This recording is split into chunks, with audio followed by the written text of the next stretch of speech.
There are different gifts, but the same Spirit gives them all. 1 Corinthians 12:4.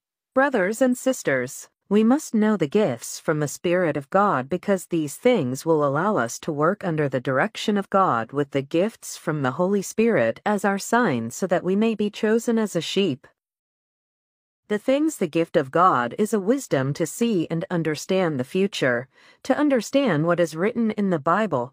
Things that when the Holy Spirit of God is in the heart and lives in the believer, he understands what is stated in the Bible and can explain every principle of it.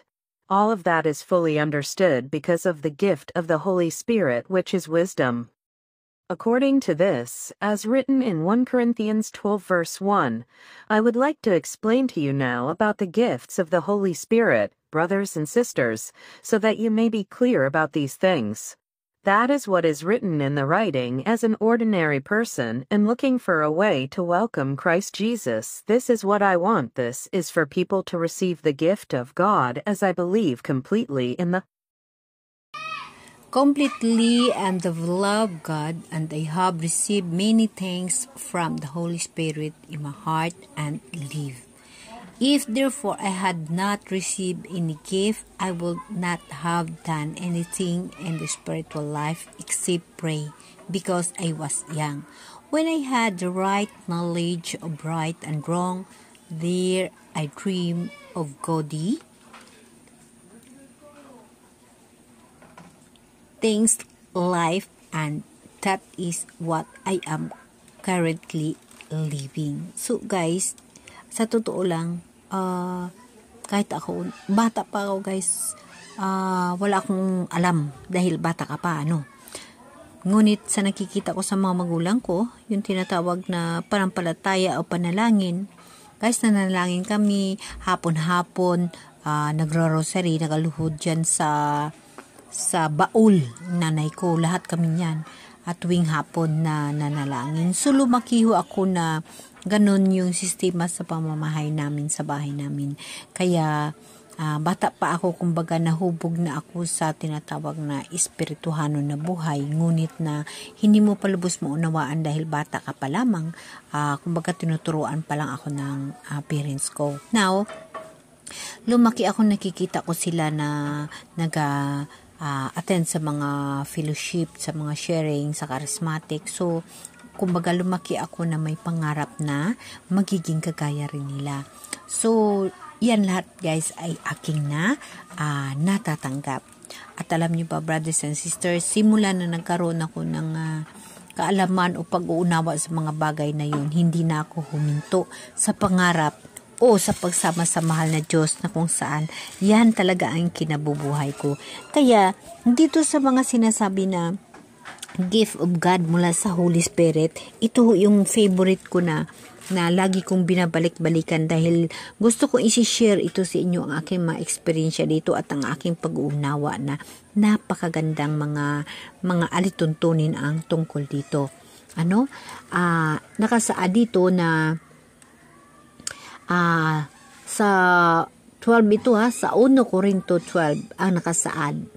Ang ipaliwanag ko naman sa inyo ngayon ay tungkol sa mga kaloob ng Espiritu Santo. Mga kapatid, ibig kong maging maliwanag sa inyo ang mga bagay na ito. Noong hindi pa kayo sumampalataya, kayo'y naniniwala sa kung ano-anong mga Diyos-Diyusan na di na naman nakapagsasalita. Alam ninyo yan. So, ito nga guys, dahil nga, kumbaga, nung panahon na yun, bilang sa akin, nung panahon na yun, hindi mo pa alam na pwede mo palang kausapin si Jesus kasi bata ka pa Hindi mo pa alam kung paano mo siya kakausapin, ang Espiritu ng Diyos na sa puso mo. Hindi ko pa alam na ang Espiritu ng Diyos na sa puso mo ay Diyos na buhay. So, yun ang mga bagay na gusto kong ipaliwanag sa mga anak ko at saka sa kung sino man ang nakikinig na totoo yun. Nung bata pa tayo, hindi nga natin alam kung paano tayo manalangin na yung talagang nakakausap mo ang Diyos. no? Kasi bata ka pa eh. Ngunit ngayong panahon na ito, aking tintiyak sa aking sarili na nakakausap ko ang Diyos. Natitiyak ko sa aking sarili na kasama ko ang Diyos. Dahil sa mga kaloob ng Holy Spirit sa akin, ito yung mga tatak ng Holy Spirit na sinasabi ko sa sarili ko, maraming salamat aking Panginoon dahil na binigyan mo ako ng mga tatak o mga kaalaman na mula sa Holy Spirit, no? So, ipagpatuloy natin mga kaibigan, no? Noong hindi pa kayo sumampalataya, kayo'y napapaniwala sa kung ano-anong mga Diyos-Diyusan na di naman nakapagsalita. Alam ninyo iyon. Kaya't ibig kong malaman ninyo na kailanman di masasabi ng sinumang kinakasihan ng Espiritu ng Diyos sumpain si Jesus at hindi rin masasabi ninuman Panginoon si Jesus kung hindi siya pinapatnubayan ng Espiritu Santo. Diba guys? Napakaliwanag. Tama ho yun guys. Kasi nung bata pa tayo, manalangin lang tayo o magsimba, yun lang yung alam natin. Kasi bata pa ho tayo, hindi natin alam kung paano natin gagamitin yung Holy Spirit na sa puso natin na yun pala ang daan upang makausap natin ang Diyos. Yun pala ang daan upang ikabubuhay natin ang mahal na Diyos, no? Kaya napakaliwanag na walang makapagsabi na ganun ang dapat gagawin na kumbaga sisimbahin o kilalanin natin si Jesus dahil nga bata pa ho tayo, no? Ang ibig sabihin dito, ang Espiritu ng Diyos, hindi nyo masasabi na si Jesus na ayaw nyo, hindi nyo rin masasabi na si Jesus ay Diyos dahil na bata ka pa. Ang paniniwala lang natin, ang pagkakaalam lang natin, manalangin, mag-pray kay Jesus, salamat Jesus, thank you Jesus, di ba yun lang naman ang turo ng mga magulang natin, huwag mag-away, huwag magnakaw, di ba mga bata pa tayo. Ngunit, pag ang Espiritu ng Diyos ay nasa sa iyo na, or may natatanggap ka na ipinagkaloob ng Espiritu Santo sa iyo, ibig sabihin, nandyan na si Jesus Christ, naunawaan mo na ang lahat at alam mo na ang tinatawag na ikabubuhay ang Diyos o ang pagsama sa Diyos. Kasi of course, bata ka pa, wala ka pang alam, hindi mo pa alam. Again, inuulit ko, ang alam natin, kung anong tinuturo ng mga magulang natin, yun lang yung ating ginagawa. Ngunit, pag ang Espiritu ng Diyos ay nakilala mo na at ikinabubuhay mo na, diyan mo malalaman, diyan mo makikita kung paano mo gagamitin at kung paano mo kausapin si Jesus Christ at kung paano ka magkaroon ng mga biyaya mula sa Espiritu Santo, mga biyaya na para lamang sa mga tao na lubos na nampalataya, lubos na nagkilala sa mahal na Diyos. Mga biyaya mula sa Espiritu Santo, mga biyaya na ginagamit ng katauhan na nanampalataya sa Diyos at tatak na nakilala ng Diyos at tatak na makilala ng Diyos na siya ay isang tupa ng Diyos. Ang tatak na mula sa Holy Spirit, mga bagay, karunungan, isa ho yun sa tatak na ibinigay ng mahal na Diyos mula sa Holy Spirit.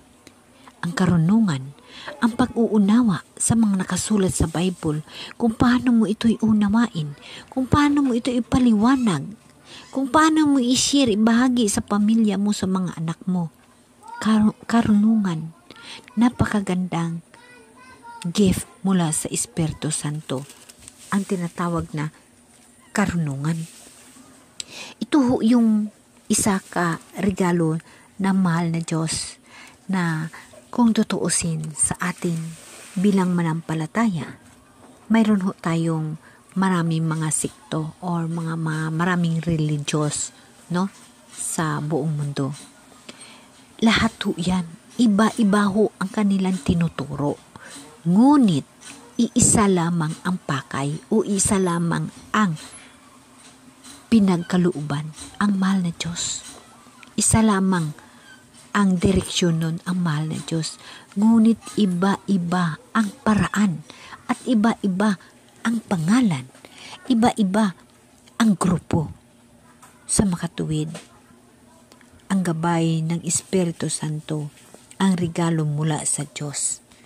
Ito ho yun, ang isa nga dapat natin laging tatandaan.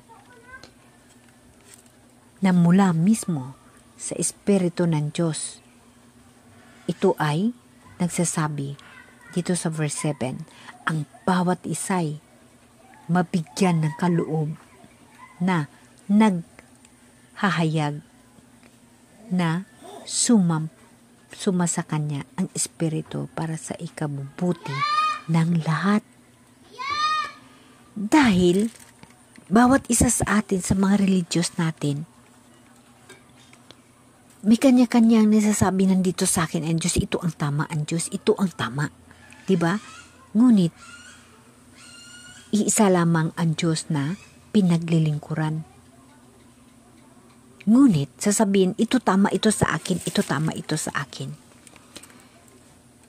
Katoliko ka man, Protestant ka man, Baptist ka man, Iglesia ka man, lahat tayo yung nagsasabi na tama tayo. Ngunit nakasaad sa ating kasulatan na iba't iba ang kaloob, ngunit iba lamang ang Espiritong regalo sa atin, paiba-iba. Dito mo makikita, basahin natin sa verse 4, iba't iba ang kaloob, ngunit iisa lamang ang Espiritong nagkaloob ng mga ito. Diba? Napakaliwanag, guys. Dito nakasaad na iba-iba talaga. Iba-iba. Pero isa lamang ang Diyos na pinaglilingkuran. Brothers and sisters, talagang nakasaad na iba't iba ang paraan ng paglilingkod, ngunit iisa lamang ang Panginoong pinaglilingkuran. Napakagandang gamitin. Amen?